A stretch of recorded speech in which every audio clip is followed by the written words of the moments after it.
welcome back to the Riley Snap social media platform. I apologize for any background noises because my neighbors are taking out trash, so if you hear banging, that's what that is. And I have a floor heater because there was a freeze outside last night, so now you're all caught up.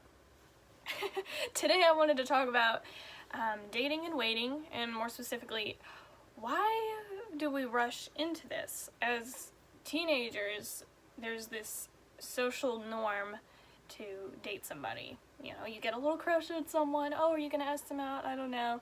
And there's a lot of tension. And I was just analyzing this the other day going, why was I myself so eager to get into that premature relationship? Because I did go into one last year. It didn't last very long. It was a good 2 months, but I was just going, why was I in such a need for this?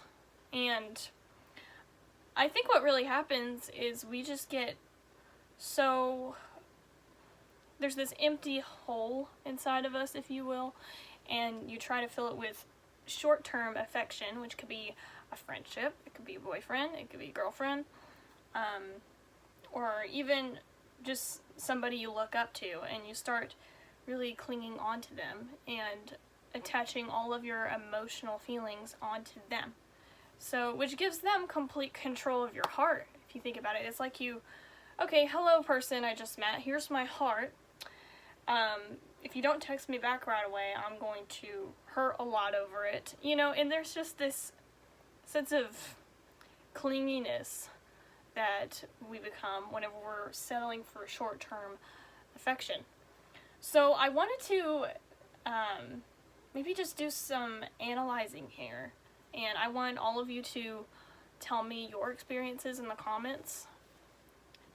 But yeah, it's just so strange because, you know, as a Christian, people always tell me, well, you just need to, you know, focus on the Lord and put all of that emotional energy into Him, which is easier said than done. So that is what I've been trying to do this year. I'm like going on a dating fast. I'm like, okay, Riley, no dating for the next year, you know. So that's kind of what I'm trying to do now, so that I can find myself again, because we get lost in those relationships and we become codependent on that person. I think what happens is maybe we feel like we're not enough, so maybe you struggle with worth. You see someone that's very complimentary or just makes you feel good about yourself, and you're like, oh my gosh, I think I might love him, even though that's not it. It's just flattery, and it's a really shallow place to be in, you know. And I'm thinking of my next point.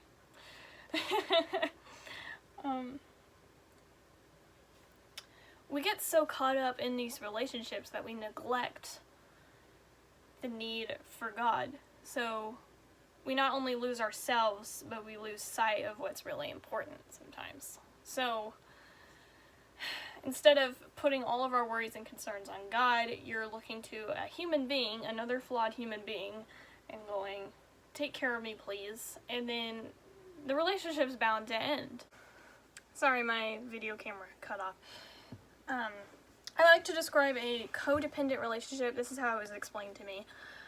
There's this strong tree that's growing, and then there's this tree that's not doing so good, so they start leaning on this strong, stiff tree, and then what happens? A domino effect. So then this tree will lean on another tree, and then that tree will lean on another tree, and then before you know it, everybody is in dysfunction. So what can we do to prevent this? Let's go back to the God thing. You need to first become aware of your tendencies.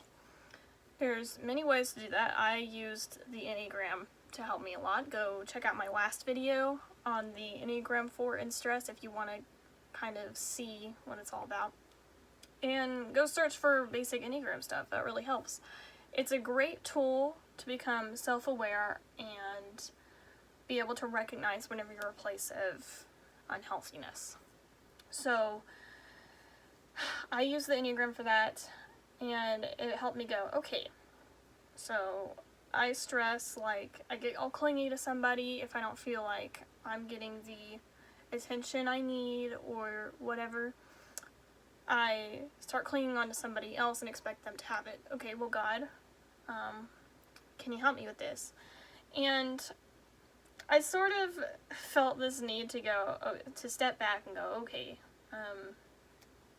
I need to find myself again. So I started journaling more. I opened up this platform and I was like, you know what? I'm going to try to put dating behind me and just try to stay single for a long time. I'm doing a little fast because it's crucial.